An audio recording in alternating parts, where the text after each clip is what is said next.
తల్లు ఉంచుకుందాము, ప్రార్థన చేసుకుందాము.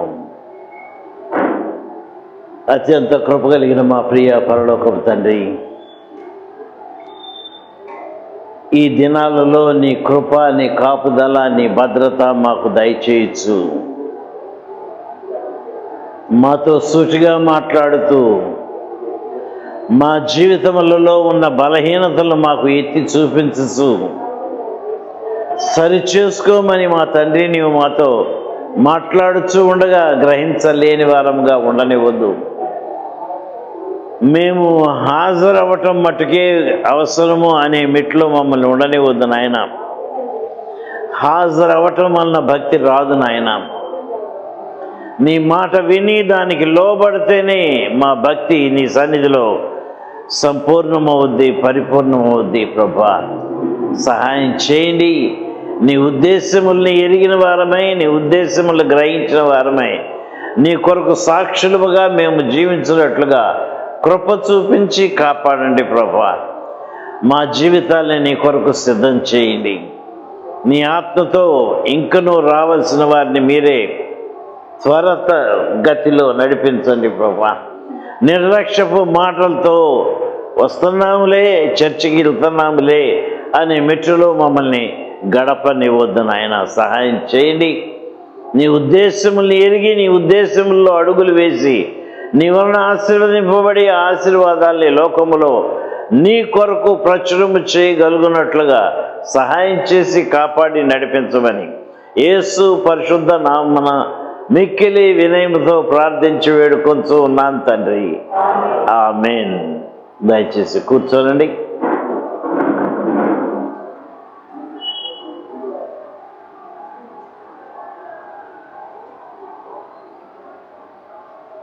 ఈ దినము కొరకు ఏర్పాటు చేయబడిన వాక్యము ఒక ప్రత్యేకమైన వాక్యము.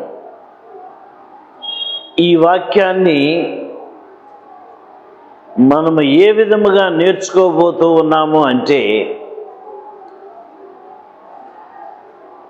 మీరు ఈ లోక మర్యాదను అనుసరింపక ఉత్తమమును అనుకూలమును సంపూర్ణము అయ్యున్న దేవుని చిత్తమేదో పరీక్షించి తెలుసుకొనున్నట్లు మీ మనసు మారి నూతన మొగుట వలన రూపాంతరము పొందండి.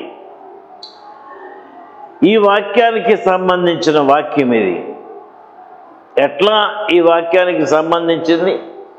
మనసు మారటం అంటే దేవుని ఉద్దేశము మారు మనసు పొందటము,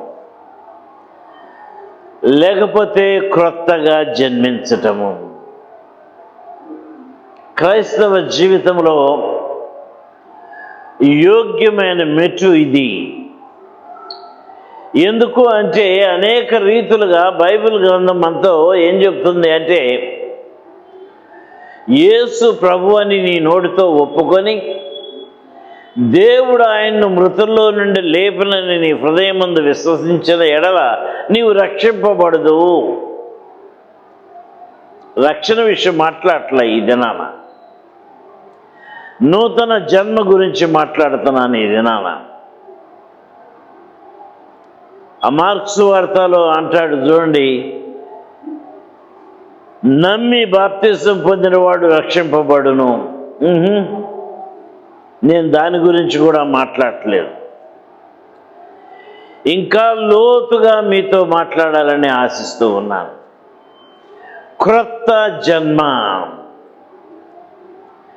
నికోదేము మత బోధకుడై ఉండి యేసుక్రీస్తు ప్రభు దగ్గరకు వచ్చినప్పుడు యేసుక్రీస్తు ప్రభు ఒక మాట సూటిగా చెప్తాడు. ఒకడు నీటి మూలముగాను ఆత్మ మూలముగాను జన్మించితేనే కానీ. ఈ రక్షణ అనేది నీటి మూలముగా జన్మించినందువలన రక్షింపబడ్డాము అనుకుంటున్నాం. అది కూడా 100% నెరవేర్చట్లా. మనం నెరవేర్పు మన జీవితంలో అనుభవించట్లా.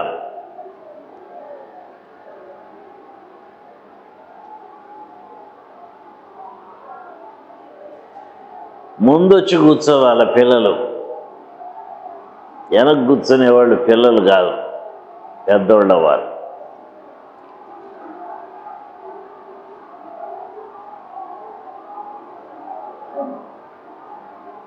జన్మ అనే మాట, నూతన జన్మ అనే మాట దేవుడు ప్రత్యేకంగా అర్థం చెప్తూ ఉన్నాడు. నీటి మూలముగాను, రైట్, బాప్తిసం తీసుకున్నాం. ఆత్మ మూలముగాను జన్మించితేనే కానీ వాడు దేవుని రాజ్యాన్ని చూడడు. ఈ జీవితంలో రక్షణ వేరు, నూతన జన్మ వేరు. కానీ నూతన జన్మ మనందరికీ తప్పక కావాలి. అది లేనందువలన ఏమవుద్దో కూడా నేను చెప్పబోతూ ఉన్నాను. మరి అంతసేపు చెబుతాను నాకు తెలీదు, మనసులో మాత్రం ఎక్కించుకొని వచ్చాను. ఆయన వాగ్దానం చేశాడు, పాత నిబంధనలోనే వాగ్దానం చేశాడు. ఇజ్రాయేలీలను, క్రైస్తవులను, నా బిడ్డలకి నేను ఈ వాగ్దానం చేస్తున్నా అన్నాడు. యెహెజ్కేలు గ్రంథము 36వ అధ్యాయము 26వ వచనంలో ఆయన అంటున్నాడు, మన జీవితంలో ఆయన ఏం చేయాలని ఉద్దేశించాడో ఇక్కడ చెప్తున్నాడు. నూతన హృదయము మీకు ఇచ్చదను, నూతన స్వభావము మీకు కలుగజేసేదను, రాతి గుండె మీలో నుండి తీసివేసి మాంసపు గుండెను మీకు ఇచ్చదను. ఇది రెండవ మాట. అది మొట్టమొదటిదేమో మన ప్రయత్నము, రెండవదేమో ఆయన కార్యం. ఏంటది?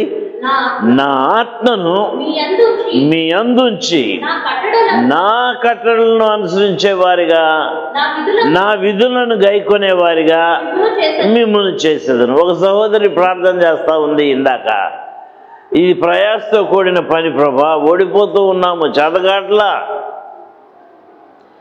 దేవుని కొరకు జీవించడానికి ప్రయత్నిస్తూ ఉన్నాను కానీ చేతగాట్లేదు ప్రభా. అందుకని ఆ మొట్టమొదటి 3 మాటలు ఏంటి? నేను మీలో పాత హృదయాన్ని బండలాంటి రాతి హృదయాన్ని తీసివేసి నూతన హృదయాన్ని మీకు ఇస్తాను. నేను రెండోది ఏంటమ్మా? నూతన స్వభావమును నేను మీకు కలుగ చేసేదను. 2 మాటలు రాస్తున్నాడు. ఎందుకు అంటే అది భగవనుడి నీకు దేవునికి సంబంధించిన వ్యక్తిగత జీవితం మీద ఆధారపడి ఉంది. లోకంలో అనేక మంది భక్తి చేస్తున్నారు అనుకుంటున్నారు, కానీ భక్తిలో ఎంత శక్తి ఉందో ఎరుగక భక్తి చేస్తూ ఫెయిల్ అయిపోతూ ఉన్నారు. ఏమైంది? నేను ప్రభు కొరకు బ్రతకాలి, నేను పొద్దున్నే ప్రార్థన చేయాలి, నేను దేవునికి 3 గంటలన్నా ఈరోజు నేను అప్పగించాలి. ఇవన్నీ పిచ్చి పిచ్చి తలంపులు. దేవునికి కావాల్సింది ఒక్కటే, తలంపులా యాక్షనా? చెప్పండి. అది ఆయనకు కావాల్సింది తలంపులు కాదు, నీ ఊహాగానాలు కాదు. ప్రభువా, ఇదిగో నీ పాదాల దగ్గరికి వస్తున్నాను, ప్రార్థన చేస్తున్నాను ప్రభా, నాకు నేర్పించు, ప్రార్థన నేర్పించు. విన్నాడు, ప్రార్థన అంతా విన్నాడు. రేపు వచ్చుద్దా అమ్మ, ఇదే టైంకి వచ్చుద్దా, తీరిక చేసుకొని వచ్చుద్దా? నా దగ్గర నుంచి ఏమైనా కావాలి అంటే, జయము కావాలి అంటే, మేలు కావాలి అంటే, దేవుని ఆత్మను పొందాలి అంటే ఎట్లుండాలి? 10th క్లాస్ పరీక్ష రేపు పొద్దున మ్యాథ్స్ ఉంది, ఏం చేయాలి? నేను చదువుకుంటాలే 12 గంటల నుంచి రాత్రి. చదవనిస్తుందా నిన్ను సైతాను? నీకు జయం రానిచ్చుందా సైతాను? చెప్పండి. ఆ శక్తితో సాయంత్రం మారైనాక లైట్లు వేసుకొని గదిలో కూర్చొని లెక్కలు చేసుకుంటా ఉంటే వాళ్ళ ప్రయాస చూసి ప్రభు వాళ్ళకి మోసపోకుడి, దేవుడు వెక్కిరింపబట్టు, మీరు ఏం విత్తుతారో ఆ పంట గ్యారంటీకి వస్తారు. కాబట్టి దేవుడు అంటున్నాడు, నేను మీకు రాతి గుండెని తీసివేసి మాంసం గుండెని ఇస్తాను, నువ్వు కఠినం చేసుకోబాక, నీ హృదయాన్ని నీవు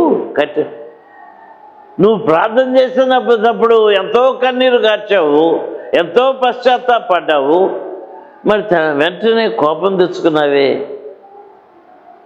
పనుల మీద కోపం తెచ్చుకున్నావా, మీ ఆయన మీద కోపం తెచ్చుకున్నావా, మీ ఆవిడ మీద కోపం తెచ్చుకున్నావా? నువ్వేమన్నావు ఓ పక్కన? రాతి గుండె ప్రభా, పగలగొట్టు, నలగొట్టు, నీ మాటకు లోపట్లేదు ప్రభా అంటున్నాము, కానీ ఇక్కడ లోపడి చూపించట్లా. నువ్వు ప్రయత్నం చేయకుండా దేవుడు నీ ప్రయత్నాల్లో ఫలితము ఇవ్వడు. ఏదో జయించుకుపోతున్నామని అనుకుంటున్నాము, కానీ నీవు చేయవలసింది 100కి 100 పాళ్ళు నువ్వు చేస్తేనే మిగతా కార్యం ఆయన నీ జీవితంలో ఆరంభిస్తాడు. ఆరంభించిన వాడు అంతవరకు నమ్మకంగా ఉంటాడు. ఆరంభమేది? సంవత్సరాలు గడిచిపోయినాయి, భక్తిలో ఆరంభం లేదు. ప్రార్థన చేయటం వచ్చు, పాటలు పాడటం వచ్చు, ఏమో బైబిల్ చదవటం కూడా వచ్చేమో, వాక్యం వింటూ వచ్చు, కానీ సగం అర్థం అవుద్ది, సగం అర్థం కాదు. ఎందుకండి వాక్యం ఎందుకు సగం అర్థం కావట్లేదు?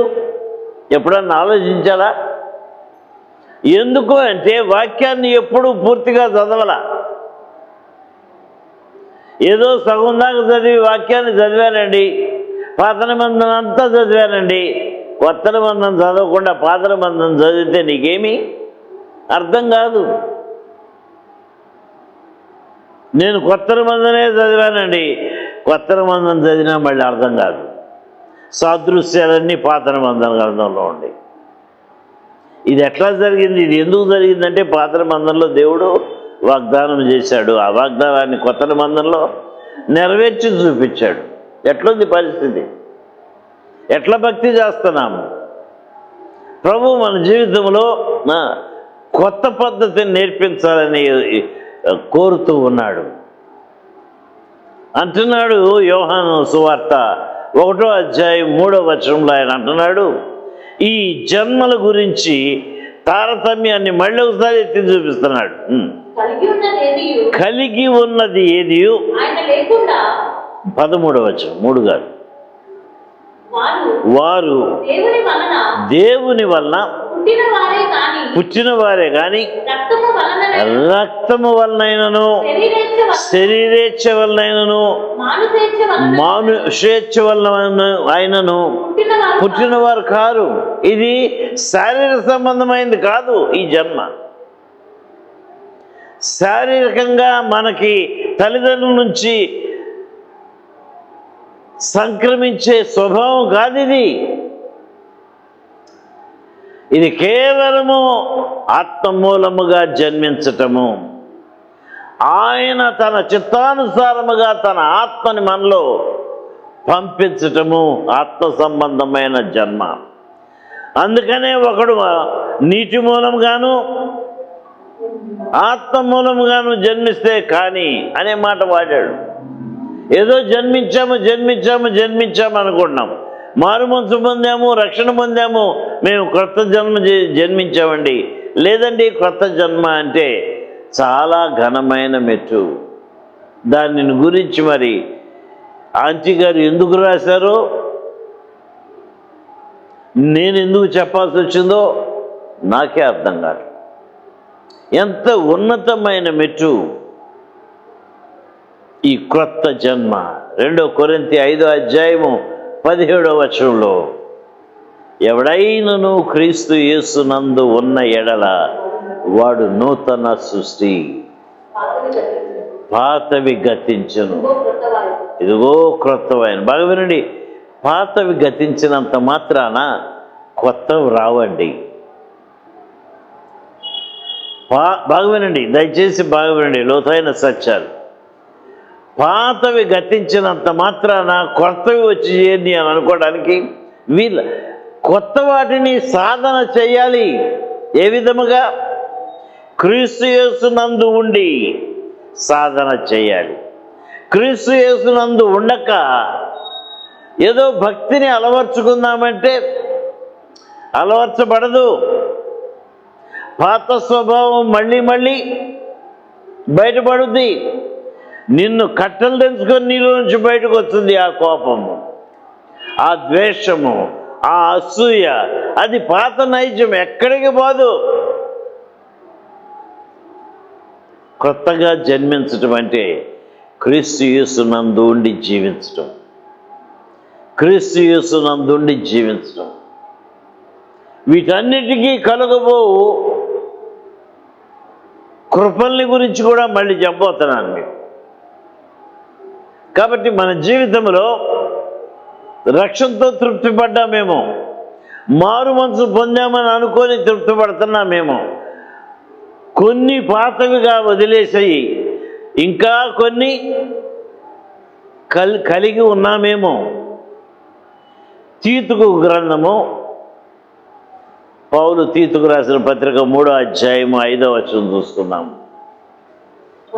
మనము నీతిని అనుసరించి చేసిన క్రియల మూలముగా కానే కాదు గాని తన కనికరము చొప్పునని పునర్జన్మ సంబంధమైన స్నానము ద్వారాను పరిశుద్ధాత్మ మనకు నూతన స్వభావము కలుగజేయుట ద్వారాను ఆయన మనల్ని రక్షించాడు.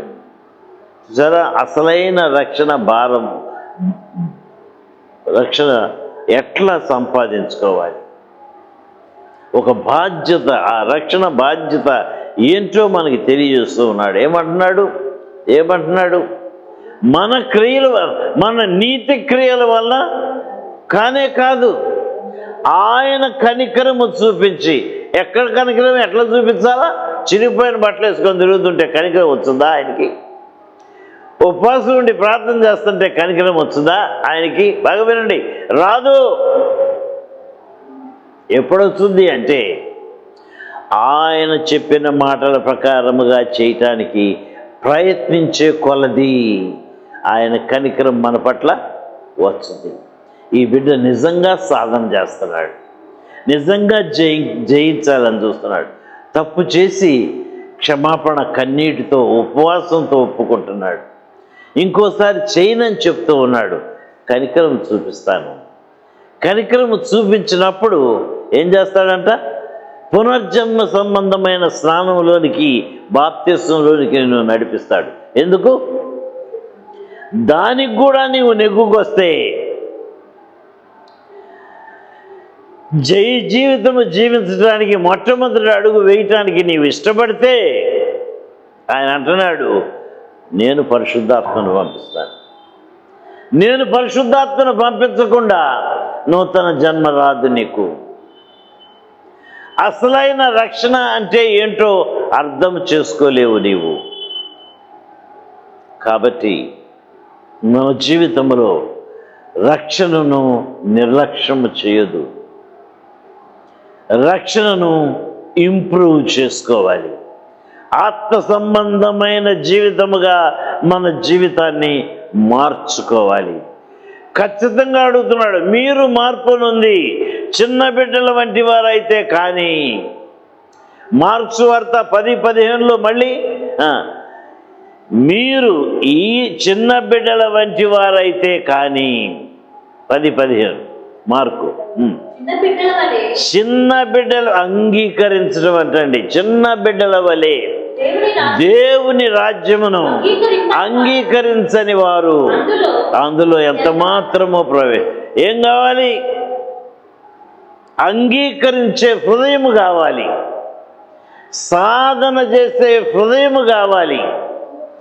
ప్రయాసపడి సత్య మార్గములో, జీవ మార్గములో, దేవుణ్ణి సంతోషపరిచే మార్గములో నడవటానికి నీకు ఇష్టము కావాలి. మీరు అంగీకారం తెలియపరచాలి దేవునికి. అంగీకారం ఏంటండి? నేను రోజు భోజనములో ఆమ్లెట్ తింటాం నాకు అలవాటు. ఈరోజు ఆమ్లెట్ లేదు, అందుకని అన్నం అంగీకరించండి, అన్నం అంగీకరించండి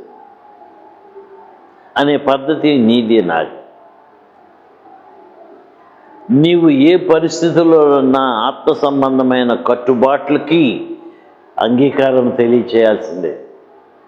మధ్యలో నీ పెత్తనము నీవు చలాయించడానికి వీళ్ళ, ఇది నాకు ఇష్టములా అంటానికి వీళ్ళ, ఇట్లా నేను తినలేను అంటానికి వీళ్ళ. ఏదో ఈరోజు ఆమ్లెట్ లేదు, సరే అనే మెట్టుకు రావాలా. అంగీకారం అంటే యాక్సెప్ట్ చేయాలి. దేవుని నామములో, దేవుని కార్యముల విషయంలో, దేవుని వాక్య విషయంలో, దేవుని నడిపింపు విషయంలో అంగీకారము చూపించాలి. చిన్న బిడ్డల వంటి వారు అవ్వాలి. ఎట్లా? వాళ్ళు అంగీకరించేవారు. ఏంటంటే ఏది చెప్తే అది చేసేవారు, ఏది చెప్తే అది చేసేవారు. ఒక చిన్న బిడ్డను చూపించమంటారా? అపోస్తల కార్యములు 9వ అధ్యాయం 6వ వచనం. ఒక చిన్న బిడ్డ, కొత్తగా జన్మించిన బిడ్డ ఏమంటున్నాడు? లేచి అమ్మ 5వ వచనం కూడా చదువు. ప్రభువా నీవు ఎవడవని అతడు అడుగుగా ఆయన, నేను నీవు హింసించు ఉన్న యేసును లేచి పట్టణంలోకి వెళ్ళు, అక్కడ ఏం చేయాలో నీకు తెలియపరచబడు. ఏమంటున్నాడండి? కొత్త జన్మ. యేసయ్యకు వ్యతిరేకంగా తిరుగుబాటు చేసి క్రైస్తవుల్ని చంపుతూ ఉన్న పౌలు గారు ఆ దేవుని మహిమను గురించి విన్నాడు, ప్రత్యక్షంగా ఆ మహిమను చూచాడు. ఏంటా మహిమ? మీకు చెప్పానో లేదో. ఆ మహిమ ఏమిటి అంటే ఆయన ప్రభావము. ఈ పౌలు చుట్టూ ప్రకాశమానమైన వెలుగు ప్రకాశించింది. అర్థమైపోయింది ఇది దేవుని మహిమ అని. కళ్ళు కనబట్ల, అయినా చెవులకు వినబడుతుంది. ఏం వినబడుతుంది? దేవుని స్వరం వినబడుతుంది. ప్రభువా నీవెవరివి, నేనేం చేయాలి? ఆ మాటకు అర్థమేంటి? ఆ మాటకు అర్థమేంటి? నువ్వు ఎవరివైనా సరే నువ్వు చెప్పింది నేను చేస్తాను ప్రభువా, అది దాని అర్థం. వారం వారం, నెలలు సంవత్సరాలు చర్చకు వస్తున్నాం, కానీ ప్రభువా నీవు చెప్పింది చేస్తాను, నేను రెడీ అంటున్నామా? క్రొత్తగా జన్మించాడు, లోబడ్డాడు. చిన్నపిల్లలు ఏం చేస్తారండి? ఇంకెక్కడ పాప ఇక్కడే నిలబడు, నేను ఇప్పుడే వస్తాను అని చెబితే ఏం చేస్తారు? అక్కడే నిలబడతారు. మా నాన్న వస్తాడు, మా నాన్న వస్తాడు, మా నాన్న వస్తాడు, వస్తానన్నాడు, ఆయన అక్కడే ఉంటాడు. లోబడే మెట్టుందా? క్రైస్తవ జీవితము వేరే విధముగా జీవించాల్సిన జీవితము మనము మళ్ళీ మొదలుకు వచ్చాం. ఏంటది? ఈ లోక మర్యాదను అనుసరింపక. ఈ పద్ధతులు వేరు, క్రైస్తవుడి పద్ధతులు వేరు. ఓటుకు 100 రూపాయలు 500 తీసుకోవటం వేరు, క్రైస్తవ పద్ధతి వేరు. ఈ లోక మర్యాద కాదు మనం జీవించాల్సిన విధానం. నాకొద్దు, నువ్వు 500 తీసుకున్నావు, 1000 తీసుకున్నావు, ఇంటిలో వండిన కూరలన్నీ పాడైపోతాయి. జాగ్రత్త. నీ శరీరానికి బలహీనపరిచేవి రోగాలుగా మారుతాయి. జాగ్రత్త. 1000కి చెప్పండి ఎవరైనా, నా మనసులో ఉన్నారా? 5000 ఖర్చు అయిపోతాయి. జాగ్రత్త. 1 యోహాను 5వ అధ్యాయం 1వ వచనం. 1 యోహాను 5:1. యేసే క్రీస్తై ఉన్నాడని నమ్ము ప్రతి వాడు నమ్ము ప్రతి వాడును దేవుని మూలముగా దేవుని మూలముగా పుట్టి ఉన్నాడు. పుట్టి ఉన్నాడు. పుట్టించిన వానిని పుట్టించిన వానిని ప్రేమించు ప్రతి వాడును ప్రేమించు ప్రతి వాడును ఆయన మూలముగా ఆయన మూలముగా పుట్టిన వానిని ప్రేమించును. చూడండి, క్రైస్తవ జీవితం అంతా ప్రేమతో నింపబడింది. నీవు క్రీస్తు అయిన యేసయ్యను ప్రేమించకపోతే నీవు ఆయన బిడ్డవు కాలేవు. ఒక తల్లికి కుమారుడికి తేడా ఏంటి మీకు అందరికీ తెలుసు. సొలొమోను ఎదుటికి పెద్ద కష్టమైన పరిస్థితి వచ్చి పడింది. ఇద్దరు తల్లులు ఒకేసారి కన్న బిడ్డల్ని ఒక పక్కన మంచం వేసుకొని ఒక పక్కన మంచం వేసుకొని పడుకున్నారు. రాత్రి తల్లి ఏం చేసిందంట, పిల్ల మీదకు ఒరిగిందంట. పిల్లకి గాలి ఆడక చచ్చిపోయింది. ఈ సంగతి గమనించి బిడ్డల్ని మార్చిందంట. పొద్దున్నే తల్లి లేచి చూసి ఈ బిడ్డ నాది కాదు, ఈ బిడ్డ నాది కాదు, ఆ బిడ్డ నా బిడ్డ అని ఎవరు తీర్చాలి, ఎట్లా తీర్చాలి ఈ తీరు. సొలొమోను దగ్గర తీసుకొస్తే ఏమన్నాడు సొలొమోను, నీ బిడ్డ మా ఇద్దరు బిడ్డలేనండి, నా బిడ్డేనండి, ఆమె బిడ్డ కాదండి, నా బిడ్డేనండి అంటున్నారు ఇద్దరు. అట్లయితే ఒక పని చేద్దాం, చెరొక ముక్క చేద్దాం, 2 ముక్కలు చెరొకళ్ళకి ఇచ్చాము. కన్న తల్లి ఏమనింది? చెప్పరే పెద్ద చెప్పండి. వద్దు, బిడ్డని మొత్తం ఎందుకనింది? అది అసలైన మాట రావాలి బయటికి. తల్లికి బిడ్డకి ప్రేమ, తండ్రికి బిడ్డకి ప్రేమ మాత్రమే మనల్ని దేవుని కృపను అందుకోవటానికి సాధనంగా మారుద్ది. దేవుని కృపలో సంచరించటానికి, నడవటానికి, జీవించటానికి సాధనమయ్యేది అదే. ఇప్పుడు మీకు ఇంకొక కొత్త సంగతి తెలియజేస్తాను. ఎందుకంటే కొత్తగా జన్మించటం అనేది చాలా సింపుల్గా తీసుకుంటున్నాం.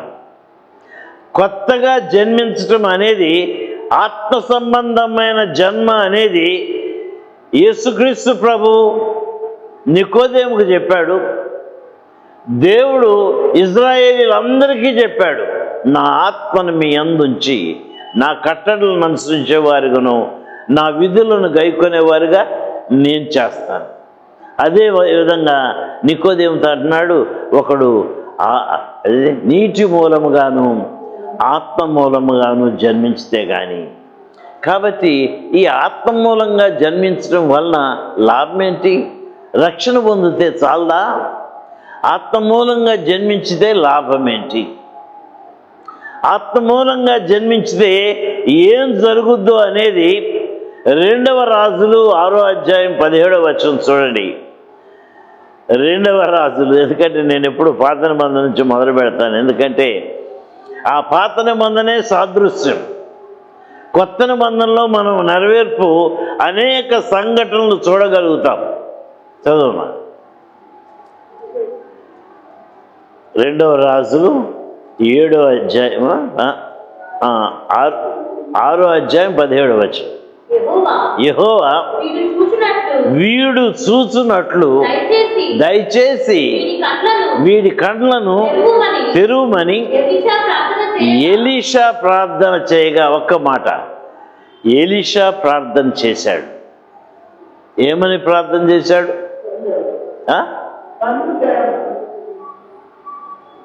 అసలు అర్థం చేసుకున్నారు. కళ్ళు తెరవమని అర్థం. కళ్ళు తెరిచే ఉన్నాడుగా, లోకమంతా కనబడుతుందిగా, ఏం జరుగుతుందో. అయ్యో ఎలీషా గారు మన చుట్టూ సైన్యం, రాజుగారు సైన్యం పంపించారు, ఇక మన పని అయిపోయింది, పారిపోవటానికి కూడా మనకి సందు లేదు. కొండ పైన మనం ఉన్నాము, కొండ చుట్టూ వాళ్ళు ఉన్నారు. కాబట్టి ఎలీషా ఎవరిని ప్రార్థన చేయాల్సి వచ్చింది? వీడి అసలైన మను నేత్రాల్ని తెరవ్వా ప్రభా. తెరిస్తే ఏం కనబడిందంట చదవమ్మా. యెహోవా యెహోవా ఆ పనివాని కళ్ళను ఆ పనివాని కండ్లను తెరువ చేసిన కనుక తెరువ చేసిన కనుక వాడు ఎలీషా చుట్టూను ఎలీషా చుట్టూను పర్వతము అగ్ని గుర్రముల చేత రథముల చేత నిండియుండుట చూసెను. అమ్మ, క్రైస్తవ జీవితంలో కొదువుపడే పరిస్థితి ఇక్కడే ఉంది. దేవుడు నీకు తోడుగా ఉన్నాడనే సంగతి నీవు తెలియక, గ్రహించక, చూడక గోతిలో పడుతున్నావు. సొంత నిర్ణయాలకి నీవు దారి తీస్తున్నావు. దేవుని ఆత్మ ద్వారా జన్మింపబడితే నీ మనోనేత్రాలు తెరవటానికి ఆయన సిద్ధంగా ఉన్నాడు. ప్రభా, నా పరిస్థితి ఈ విధంగా ఉంది, నాకు దారి చూపించు, నాకు మార్గం బోధించు. ఆత్మ నేత్రాలు తెరవబట్టమే కాదు, ఆత్మ సంబంధముగా చెవులు కూడా తెరవబడతాయి. చెవులు కూడా తెరవబడతాయి.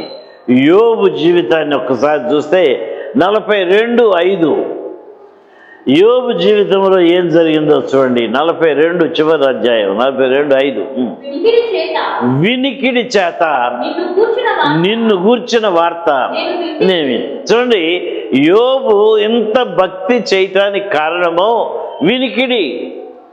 దేవుడు అటువంటి వాడు ఇటువంటి వాడు ఇశ్రాయేలీల్ని ఆ ఐగుప్తు చెర నుంచి విడిపించాడంట, తెగుళ్ళు వారి మీదకు పంపించాడంట, వారిని అందరినీ రక్షించాడంట, యొర్దాను దాటించాడంట, చివరికి కానానులో ప్రవేశపెట్టాడంట. వినికిడి ద్వారా దేవుని మహిమను చూశాడు. కానీ అయితే ఇప్పుడు నేను కన్నులారా నిన్ను చూచు. అమ్మ, అది నీకు నాకు రాయబడి. యోబు అనేక సార్లు దేవుణ్ణి చూచాడు. నా విమోచకుడు సజీవుడని నేను ఎరుగుదును, నా కళ్ళారా నేనే చూశాను అంటున్నాడు. కాబట్టి ఆత్మ సంబంధమైన జన్మను సంపాదించుకున్న వారు దేవుణ్ణి చూడాల్సిందే, దేవుని స్వరం వినాల్సిందే. ఆ మెట్టుని మనము అందుకుంటే కానీ రూపాంతరపు అనుభవం మనకి దక్కదు. రూపాంతరపు అనుభవం అంటే బట్టల మార్పు వచ్చిందండి, పై వేషాల్లో మార్పు వచ్చిందండి, ఇంట్లో ఉన్న బంగారం అంతా ఇంట్లోనే పెట్టి ఒక సన్న గొలుసేసుకొని తిరుగుతున్నాను. అంతా మారిపోయిందండి, నా జీవితం మారిపోయింది. కొంతమంది గొలుసు కూడా వేసుకోరు. ఏంటట, మేము అంత సన్నాసులం అయిపోయామని తెలియపరచాలి. సన్నాసులు కానవసరంలా దేవుని బిడ్డలు, సన్యాసులు నా ఉద్దేశం, సన్నాసులు కాదు. సన్యాసులు అయిపోవాల్సిన అవసరం లేదు. దేవుని బిడ్డలు సింపుల్, మితముగా దేవునికి కావాల్సింది అదే. కానీ ఎచ్చులు పోకళ్ళు ఉండటానికి దేవుడు ఇష్టపడు. ఇచ్చాను, ఆశీర్వదించాను, ఆశీర్వదించిన విధంగా నువ్వు బ్రతుకు. ముఖ్యంగా నా సన్నిధికి వచ్చేటప్పుడు నువ్వు తగ్గించుకో, నీ ఘనతను నీవు చూపించుకోబాక, తగ్గించుకో అంటున్నాడు. యోబు దేవుణ్ణి కళ్ళారా చూశాడండి. ఆత్మ సంబంధమైన జన్మలో వచ్చే గొప్పతనం ఏంటి? దేవుణ్ణి కళ్ళారా చూస్తాము. బైబిల్ తెరవకుండా మత్తయి సువార్త 5:8 ఏముందో ఎవరు చెబుతారు? పెద్దగా ఏముందో? ఎవరండి వాళ్ళు? మా ఊరోళ్ళ, మీ ఊరోళ్ళ? కాదు తల్లి, క్షమించండి.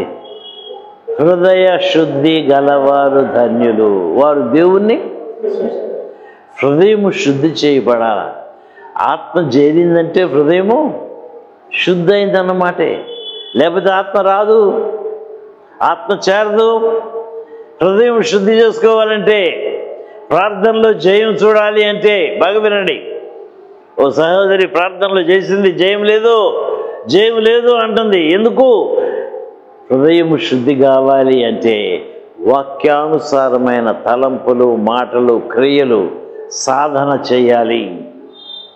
దాన్ని సాధన చేసే కొలది దేవుడు నీకు మార్కులు ఇస్తాడు, నీకు అనుభవం ఇస్తాడు, జయం ఇస్తాడు.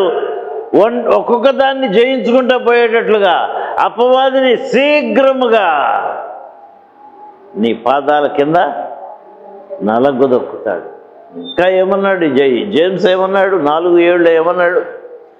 దేవునికి లోబడి అపవాదిని ఎదిరించుడి. నాకు చేత కావట్లేదు, నాకు చేత కావట్లేదు అంటే అపవాది నీ మీద ఆవరించి నిన్ను జయిస్తుంది. కానీ నువ్వేం చేయాలి?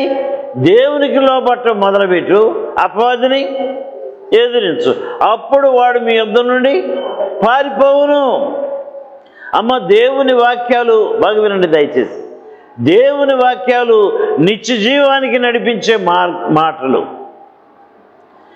ఇహలోక సంబంధమైన జై జీవితము జీవించడానికి చూపించే మాటలు.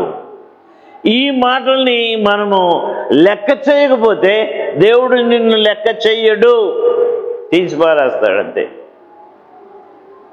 కాబట్టి 1 పేతురు 1వ అధ్యాయము 21వ వచనం చూసుకుందాం.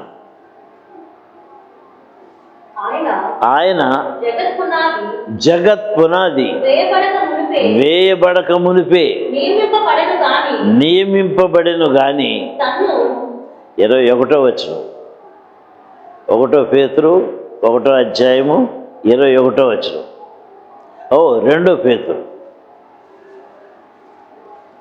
2 ఏమనుందంటే, ఏలయనగా ప్రవచనము ఇది కూడా కాదు. ఏముందంటే చెప్తాను వినండి. అక్షయమైన వాక్యమనే బీజము ద్వారా మీరు క్షయబీజము నుండి కాక శాశ్వతమగు జీవము గల దేవుని వాక్య మూలముగా అక్షయ బీజము నుండి పుట్టింపబడిన వారు. ఏ జన్మ ఇది? ఉత్త జన్మ అనుకున్నారా? ఇదేదో ఆత్మ సంబంధమైన జన్మ అంటే ఏమని అర్థం చేసుకున్నారు? ఖచ్చితంగా అంటున్నాడు, మళ్ళీ చదువమా. మీరు క్షయబీజము నుండి కాక శాశ్వతమగు జీవము గల దేవుని వాక్య మూలముగా అక్షయ బీజము నుండి పుట్టింపు. దేవుని వాక్య మూలముగా ఏంటనుకుంటున్నారు? దేవుని వాక్యము క్షయమైపోయే వాక్యం కాదు, ఇది జీవము కలిగిన అక్షయమైన దేవుని బీజం. ఇది దాని ద్వారా పుట్టింపబడిన వారు బలహీనులు కాలేరు, బలహీనులు కాలేరు. వారు బలవంతులుగా జీవిస్తారు. అటువంటి బలవంతముగా జీవించే జీవితాన్ని దేవుడు మనకి అందిస్తూ ఉన్నాడు, అందుకోమని చెప్తున్నాడు. ఈ జీవితము దేవుణ్ణి చూడవలసిన జీవితము, దేవుని స్వరం వినవలసిన జీవితం. ఏదో నేను రక్షణ పొందాను అనుకుంటా అసలైన ఘనమైన మహిమాయుక్తమైన పాయింట్ని మనము అసలు పట్టించుకోకపోతే ఎట్లా? నిత్యత్వంలో కాలు పెట్టాలి అంటే సంపూర్ణత కావాలి, పరిపూర్ణత కావాలి, రూపాంతరపు అనుభవం కావాలి. ఏమండి, ఈ గొంగలి పురుగు సీతకొక చిలుకగా మారింది. ఆకులు తింటుందా? ఆకులు తినుద్దా? దాని కడుపు నిండాలి కదండి. మరి పాత భోజనం ఏం తిందా? తిందు. మధురమైన మకరందం, థ్యాంక్ యూ, మధురమైన మకరందాన్ని మాత్రమే తాగుద్ది. ఎంత మార్పు, ఎంత మార్పు! దేవుణ్ణి చూడటం అంటే మధురమైన, దేవుని స్వరం వినటమంటే మకరందము. అటువంటి కృపను మనం అందుకున్నామా? మనం పొందుకున్నామా? మన జీవితాలు ఏ విధంగా సాగుతూ ఉన్నాయి. ఆయన తన్ను తాను చూపించుకోవాలని ఎదురు చూస్తూ ఉన్నాడు. యోహాను సువార్త 14వ అధ్యాయము 18, 19 వచనాలు చూడండి. శిష్యులతో చెప్తున్నాడు, ఎలగమునుకు మిమ్మును అనాథులుగా నేను విడువను, మీ వద్దకు నేను మళ్ళీ వస్తా. కొంతకాలం అయిన తర్వాత లోకము నన్ను మరి ఎన్నడూను చూడదు. అయితే ఎవరితో అంటున్నాడండి? ఎవరితో అంటున్నాడు? ఆయన శిష్యులు అంటే శిష్యులేనా? నీవు నేను శిష్యులము కాదా? మానవ మాత్రమైన మనతో అంటున్నాడు, మీరు నన్ను చూస్తారు, మీకు నన్ను నేను కనబరుచుకుంటాను. ఎందుకో తెలుసా? తర్వాత 19 నేను జీవించు ఉన్నా. నేను ఎట్లా జీవిస్తున్నాను? మరణాన్ని జయించి జీవిస్తూ ఉన్నా. మీ జీవితంలో కూడా మరణాన్ని జయించే వారందరూ నన్ను చూడగలుగుతారు. మరణాన్ని జయించబోతూ ఉన్నారు మీరందరూ. నా జీవ గ్రంథంలో మీ పేర్లు వ్రాయబడి ఉన్నాయి. మీరు లోక సంబంధులు కాదు. మీ ఏంటది? పౌరస్థితి పరలోకమునందు ఉన్నది. మర్చిపోతున్నామా? చేతగాని వారం అయిపోతున్నామా? ఈ విధముగా మన జీవితాన్ని మనము వేస్ట్ చేసుకోవటానికి వీళ్ళ. యోహాను సువార్త 16వ అధ్యాయము 13, 14 వచనాలు చూసుకుందాం. అయితే ఆయన అనగా సత్య స్వరూపి అయిన ఆత్మ వచ్చినప్పుడు మిమ్మును సర్వసత్యములోనికి నడిపించును. ఆయన తనంతటి తానే ఏమియు బోధింపగా వేటిని వినును వాటిని బోధించి సంభవింపబోవు సంగతులను మీకు తెలియచేయును. ఆయన నా వాటిలోనివి తీసుకొని అండర్లైన్ చేయండి. మీకు తెలియజేస్తాడు, మీతో మాట్లాడతాడు, మీకు తెలియపరుస్తాడు. ఇదే నీవు నడవలసిన మార్గము, దీని నుండి నీవు కుడికి కానీ ఎడమకు కానీ తొలగి పోవద్దు. తెలియజేస్తాడు. ఎవరికి తెలియజేస్తాడు? ఆత్మ సంబంధమైన జన్మను పొందిన వారికి, శారీరక రక్షణ పొందిన వారికి కాదు. మెట్టెక్కాలి, ఆత్మలో దేవుణ్ణి సంధించాలి. ఒక్కొక్క మెట్టుని ఎక్కించేది కూడా ఆయనే. నీవు ఎక్కటానికి ప్రయత్నం చేసే కొలది నీ ప్రయత్నాలన్నీ సఫలం చేస్తాడు. ఆయన ఓడిపోలేదు, నిన్ను ఓడిపోనివ్వడు. ఓడిపోనివ్వడు నీ దేవుడు. నీవు సాధన చేయటం మొదలుపెట్టు. మోషే గురించి రాయబడింది హెబ్రీ పత్రిక 1వ అధ్యాయము 27వ వచనంలో ఏమని రాయబడింది? అదృశ్యమైన వాణిని ఉన్నట్లుగా చూచుచు. చదువు 11 హెబ్రీ పత్రిక 11:27.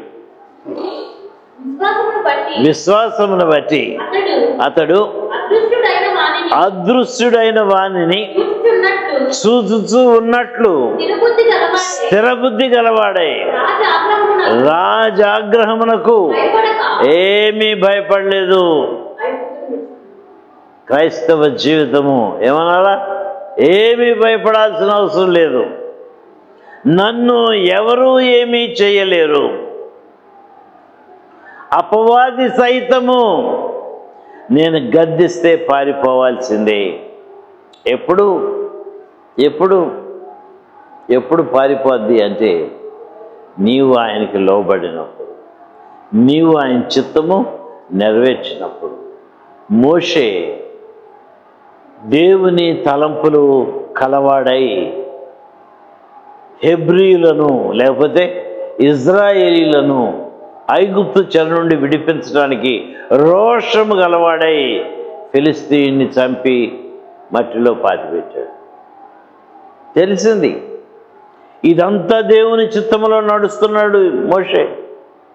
పుట్టినప్పటి నుంచి దేవుని చిత్తంలో ఉన్నాడు మోషే. కాబట్టి మోషేకి ఏం జరిగింది? మోషే అదృశ్యుడైన వారిని చూశాడు.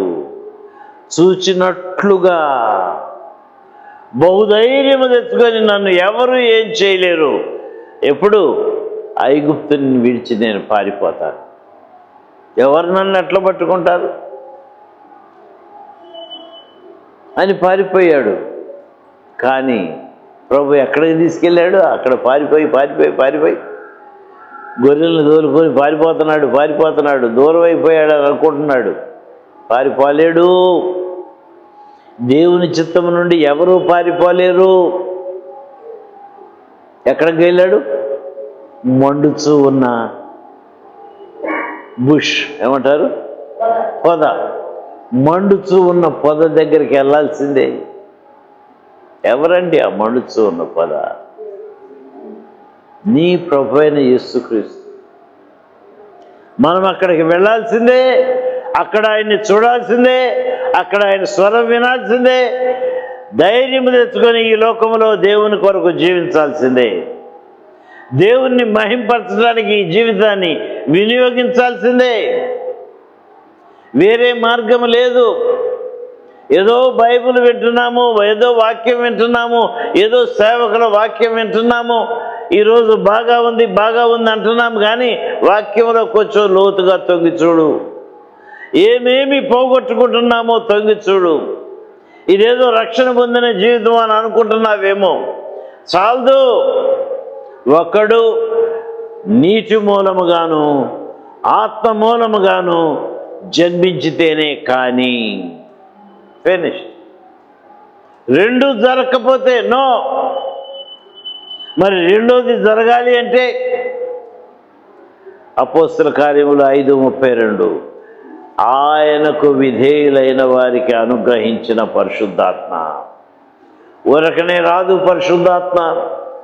జస్ట్ ప్రార్థన చేస్తే రాదు పరిశుద్ధాత్మ. పరిశుద్ధాత్మ ఎవరి దగ్గరకు వచ్చింది అంటే ఆయన మాటకి లోబడిన వారి మీదకే వచ్చింది. లోబడి జీవించు. లోబడి జీవించడం ఆరంభించు. 1-2 సార్లు తప్పటడుగు పడవచ్చు, ఓడిపోవచ్చు. కానీ నీవు ప్రయత్నించే కొలది నీ ప్రయత్నాలు సఫలం చేసే దేవుడు నీ పక్షాన ఉన్నాడని నమ్మితే నీవు దేవుని కృపలో వర్ధిల్లుతావు. తల్ల వంచుకుందాము, ప్రార్థన చేసుకుందాము. దేవుడు మన జీవితాన్ని అనేక అత్యంత కృప కలిగిన మా ప్రియ పరలోకపు తండ్రి, నాయనా నీ పరిశుద్ధ పాద సన్నిధిలో మమ్మల్ని ఈ విధముగా సమకూర్చుకొని ఆత్మ సంబంధమైన నీ జీవపు మాటల్ని మాకు అందించావు నాయన. లోతైన సత్యము మా ప్రభా మేము ఎన్నడూ మర్చిపోలేని సత్యము నాయన. భక్తి జీవితము అయిపోయింది, చాలా చేశాము అని మేము అనుకుంటే ఇప్పుడు మొదటికే వచ్చినట్లుగా కనపడుతూ ఉంది నాయన. చేయవలసిన భక్తి ఇంకా చాలా మంది ఉన్నారు. మా జీవితంలో నీవు ఆశించిన పరిపూర్ణత, సంపూర్ణత చాలా మంది నాయన. ఉత్తమము, అనుకూలము, సంపూర్ణమైన దేవుని చిత్తమేదో మాకు తెలియజేస్తూ ఉన్నాము నాయన. ఇది మీ పట్ల నాకున్న ఉద్దేశము. మీరు నా స్వరం వినాలా, మీరు నన్ను చూడాలా, మీరు నా మహిమను భూమి మీద ప్రచురణ చేయాలా, మీరు అనుభవిస్తూ తోటి వారికి ఎత్తి చూపించాలి అని నీవు మాకు తెలియజేస్తూ ఉన్నావు నాయన. గ్రహింపు లేని వారముగా మమ్మల్ని ఉండనివ్వదు. ఆత్మలో బలపరిచి, ఆత్మలో స్థిరపరిచి, నీ మార్గంలో నడిపించి, నీ కొరకు సాక్ష్యముగా నిలబెట్టి, రాబో దినములో నీ స్వార్థను ప్రకటించే వారముగా, మా జీవితంలో నీ మహిమను అనుభవించి ఇతరులకు ఎత్తి చూపించే వారముగా ఎంత గొప్ప కార్యములు దేవుడు నా పట్ల జరిగించాడో వినండి, చూడండి, అనుభవించండి అని చెప్పి ఆ నిజుని మేమందరం అలవర్చుకోగలిగినట్లుగా సహాయం చేసి కాపాడండి. యేసు పరిశుద్ధ నామమున మిక్కిలి వినతితో ప్రార్థించి వేడుకొంచున్నాను తండ్రి. ఆమేన్. మన తండ్రి అయిన దేవుని ప్రేమ, కుమారుడైన యేసుక్రీస్తు ప్రభు యొక్క కృప, పరిశుద్ధాత్మ దేవుని సన్నిధి సహవాసం మనందరికీ తోడైంది. లోతైన విశ్వాసంతో ప్రభువును వెంబడించి, ప్రభువును మహిమపరిచి, మహిమ రాజ్య సంబంధులుగా జీవించినట్లు ఆత్మ మనందరినీ బలపరిచి, స్థిరపరిచి, నడిపించి కాపాడుతారు. ఆమేన్.